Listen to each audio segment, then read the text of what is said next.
سب سے پہلے میں حسین آپ کا شکریہ ادا کروں تھینک گا یو کہ سر. آپ نے مجھے موقع دیا، سر اور میں سمجھتا ہوں پوری پاکستانی قوم کو ہماری جو ملٹری لیڈرشپ ہے یا پولیٹیکل لیڈرشپ ہے ان پہ فخر ہے، جس طرح انہوں نے مارکہ حق میں دشمن کو منہ توڑ جواب دیا۔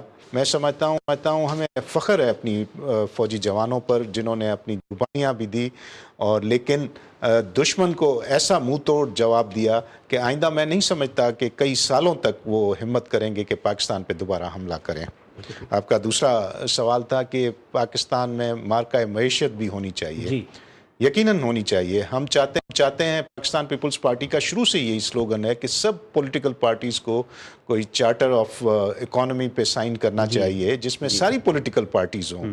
یہ آج سے نہیں، شروع سے پاکستان پیپلز پارٹی کی لیڈرشپ کہتی آ رہی ہے۔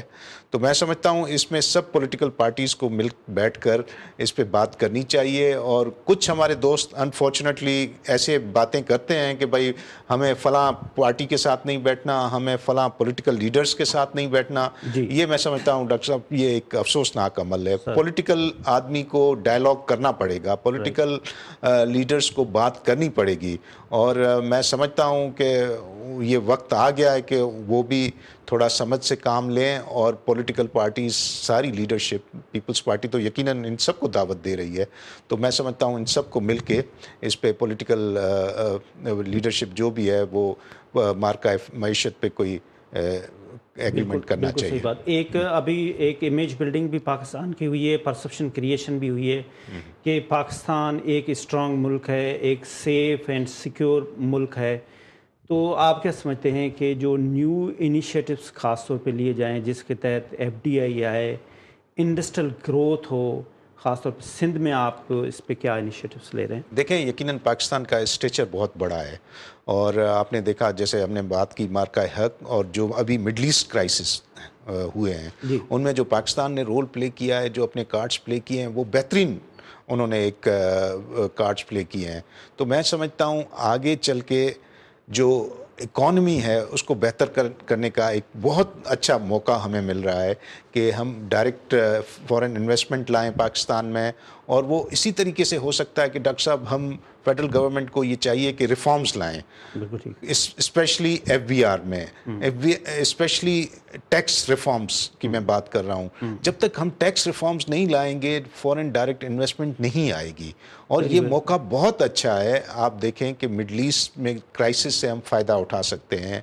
پاکستان کی لوکیشن ایک ایسی اسٹریٹجک ملک کی ہے کہ ہم ہر طرف سے، مطلب آپ دیکھیں جو بھی ملک ہیں وہ پاکستان سے فائدہ اٹھا سکتے ہیں۔ آپ نے دیکھا کہ ان کرائسس میں ہمارے پورٹس بزی ہو گئے، ایئرپورٹس بزی ہو گئے، تو ہمیں چاہیے کہ اس پہ ہمیں گورنمنٹ کو، اسپیشلی فیڈرل گورنمنٹ کو ریفارمز لانے پڑیں گے ٹیکس کے، اور بزنس کمیونٹی کو کانفیڈنس دلانا پڑے گا کہ وہ بجائے باہر انویسٹ کرنے کے پاکستان میں انویسٹ کریں، اور دوسری جیسے کنٹریز ہیں اپنا مڈل ایسٹ کی، یورپین کنٹریز، وہ انویسٹ کرنا چاہتے ہیں۔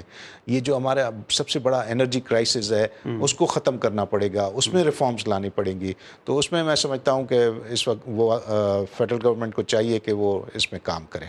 بالکل ٹھیک ہے. آپ نے جس طرح سے کہا کہ وہ جو GCC کے ممالک تھے، اب وہاں پہ اب انریسٹ ہے. اگر اسپیشلی دیکھا جائے تو ایون دبئی میں جو یہاں سے ایک بزنس کمیونٹی ڈرین ہوا، کیپٹل ڈرین ہوا، وہ بھی واپس آنا چاہ رہا ہے. تو ایسے کوئی ایونیوز اگر سندھ گورنمنٹ کے حساب سے پورے آپ سندھ میں، اس میں حیدرآباد ہو گیا، اس میں سکھر ہو گیا، اس میں آپ کا لڑکانہ ہو گیا، تو ایسے کوئی انیشیٹوز لے رہے ہیں جس میں یہ لوگ آ کے انویسٹ کریں؟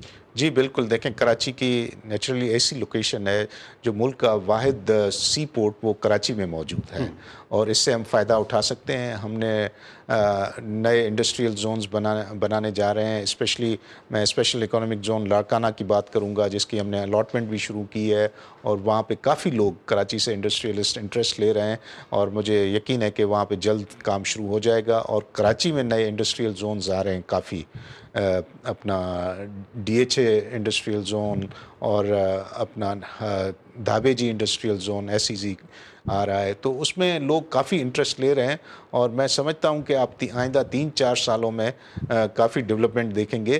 اور پھر میں اسی بات پہ آؤں گا، لیکن اس کے لیے ہمیں ریفارمز لانے پڑیں گے.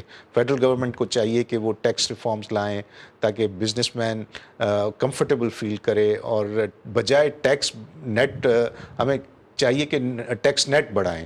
اور ہم یہ کر رہے ہیں, ہماری بدقسمتی سے فیڈرل گورنمنٹ کیا کر رہی ہے کہ ٹیکس پرسنٹیج بڑھاتی جا رہی ہیں. اگر جس ملک میں 40-50% آپ ٹیکس پے کریں گے تو وہاں انڈسٹریلس کیوں آئیں گے, کیوں انڈسٹری لگائیں گے؟ تو یہ سوچنے کا پہلو ہے.